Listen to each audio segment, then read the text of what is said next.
ನೀರಾವರಿ ಇಲಾಖೆಗೆ ಸಂಬಂಧಿಸಿದ ಸಭೆಯ ಹಿನ್ನೆಲೆ ನಾಳೆ ದೆಹಲಿಗೆ ತೆರಳಲಿರುವ ಡಿಸಿಎಂ ಡಿಕೆ ಶಿವಕುಮಾರ್. ಸಭೆಯಲ್ಲಿ ರಾಜ್ಯದ ನೀರಾವರಿ ಯೋಜನೆ ಕುರಿತು ಚರ್ಚೆ. ಇದೇ ವೇಳೆ ವರಿಷ್ಠರನ್ನ ಡಿಕೆಶಿ ಭೇಟಿ ಮಾಡುವ ಸಾಧ್ಯತೆ. ರಾಹುಲ್ ಗಾಂಧಿ ಕೆಸಿ ವೇಣುಗೋಪಾಲ್ ಭೇಟಿಗೂ ಕೂಡ ಪ್ರಯತ್ನ ಪಡಬಹುದು.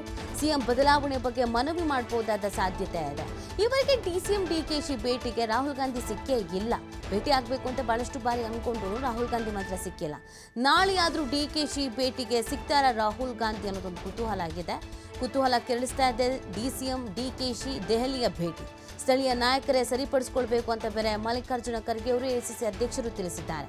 ಹೀಗಾಗಿ ಡಿಕೆಶಿ ಭೇಟಿಗೆ ಸಿಕ್ಕರು ಕುರ್ಚಿ ಬಗ್ಗೆ ಮಾತುಕತೆ ಕಷ್ಟ ಅನ್ನೋದನ್ನು ಕೂಡ ಹೇಳಲಾಗ್ತಾ ಇದೆ.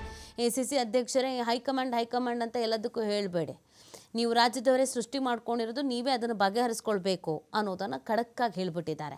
ಹಾಗಾಗಿ ಈಗ ತಾನೇ ಈ ಸ್ಟೇಟ್ಮೆಂಟ್ ಕೊಟ್ಟಿರೋದ್ರಿಂದ ಮತ್ತೆ ಹೋಗಿ ರಾಹುಲ್ ಗಾಂಧಿ ಅವ್ರ ಮುಂದೆ ಕೂತ್ಕೊಂಡು ಇಲ್ಲ ನಂಗೆ ಅಧಿಕಾರ ಬೇಕು ಅಂತ ಹೇಳೋದು ಎಷ್ಟರ ಮಟ್ಟಿಗೆ ಸರಿ, ಹೇಳೋದು ಬೇಡ ಅಂತ ಅಂದ್ಕೊಂಡು ಸುಮ್ಮನೆ ಆದರೂ ಆಗ್ಬೋದು.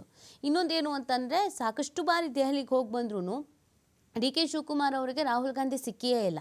ನಾನಾ ಕಾರಣಗಳಿಂದ ರಾಹುಲ್ ಗಾಂಧಿ ಇರಲಿಲ್ಲ, ವಿದೇಶ ಪ್ರವಾಸ ಕೈಗೊಂಡಿದ್ರು, ಮತ್ತು ಕಾರ್ಯ ಒತ್ತಡದಲ್ಲಿ ಇದ್ದರು. ಸೊ ಹಾಗಾಗಿ ಸಿಕ್ಕೇ ಇಲ್ಲ.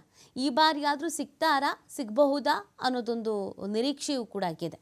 ಸಹಜವಾಗಿ ಡಿ ಕೆ ಶಿವಕುಮಾರ್ ಅವರ ದೆಹಲಿಗೆ ಈ ಪ್ರಯಾಣ ಕುತೂಹಲಕ್ಕೆ ಹೋಗ್ತಾ ಇರೋದು ನೀರಾವರಿ ವಿಚಾರಕ್ಕೆ ಸಂಬಂಧಪಟ್ಟಂತೆಗೆ, ರಾಜ್ಯದ ನೀರಾವರಿ ಯೋಜನೆಯ ವಿಚಾರಕ್ಕೆ ಸಂಬಂಧಪಟ್ಟಂತೆಗೆ ಆ ಬಗ್ಗೆ ಚರ್ಚೆ ಮಾಡಲಿಕ್ಕೆ ಅಂತಾನೇನೆ. ಆದರೂ ಕೂಡ ಕುತೂಹಲ ಅನ್ನೋದಂತೂ ಇದ್ದೇ ಇದೆ.